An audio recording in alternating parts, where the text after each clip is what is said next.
everyone. Today I want to talk about domestic abuse.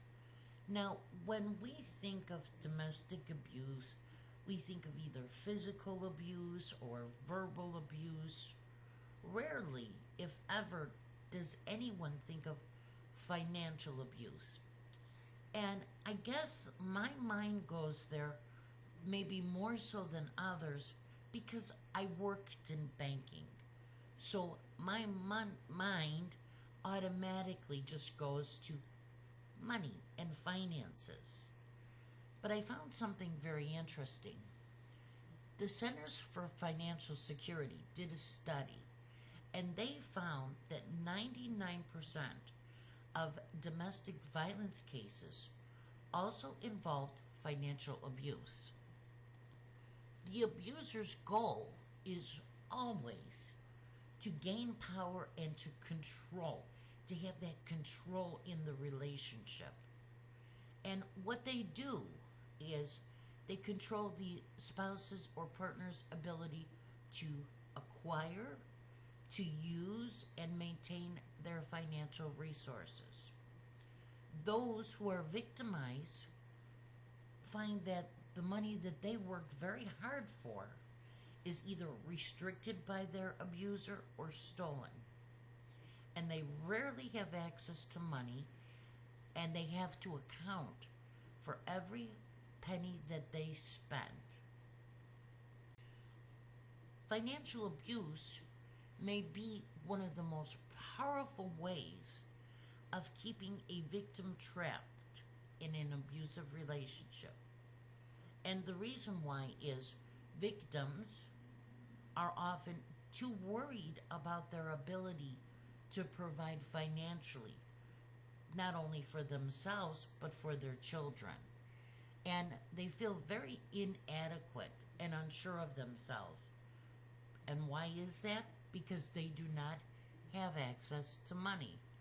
They have their credit histories ruined, and very often they face extreme difficulties in obtaining housing, and they always have mounting legal issues.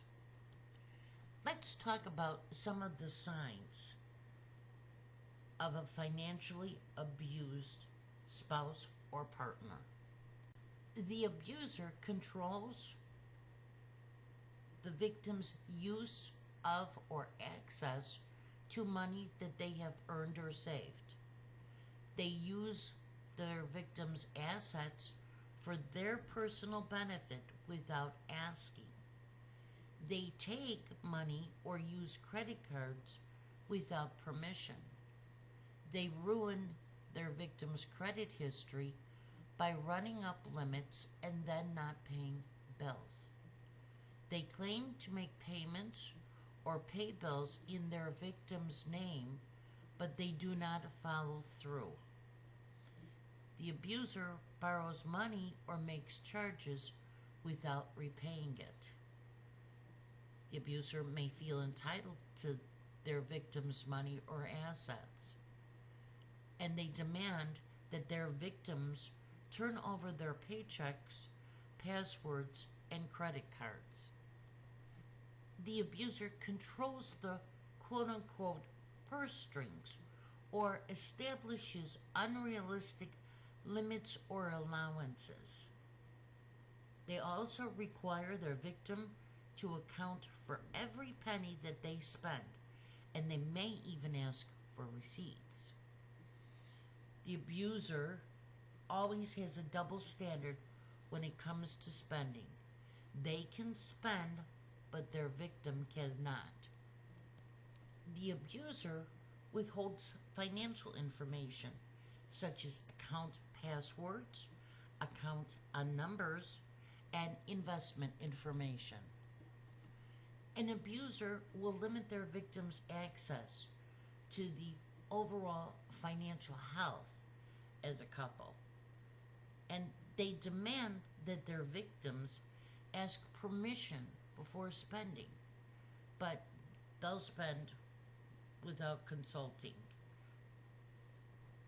and they become enraged over money and then engage in other forms of abuse. like name calling, or they do accuse you of cheating.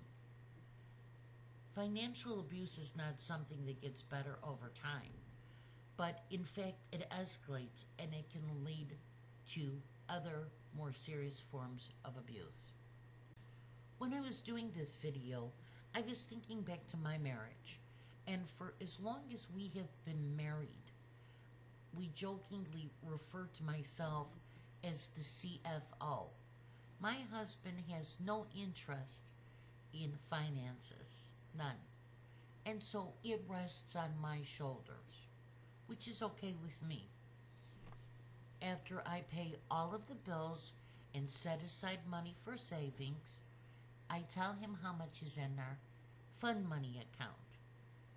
And he has his own bank cards, and if he wants to go shopping for a pair of boots or if he wants to go out with a friend, he's free to do that.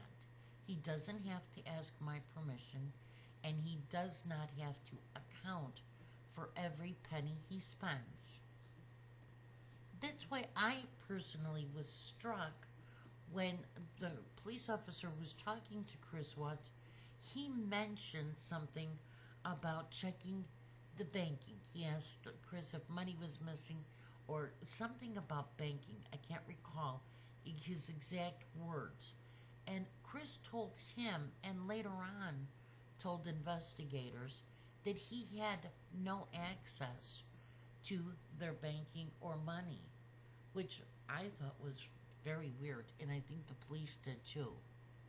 And another thing, even though he was having the affair, I'm not condoning it. But when Shanann went to North Carolina, remember he went out with Nikki and he had spent, what was it, 60 some dollars? And Shanann right away was questioning this.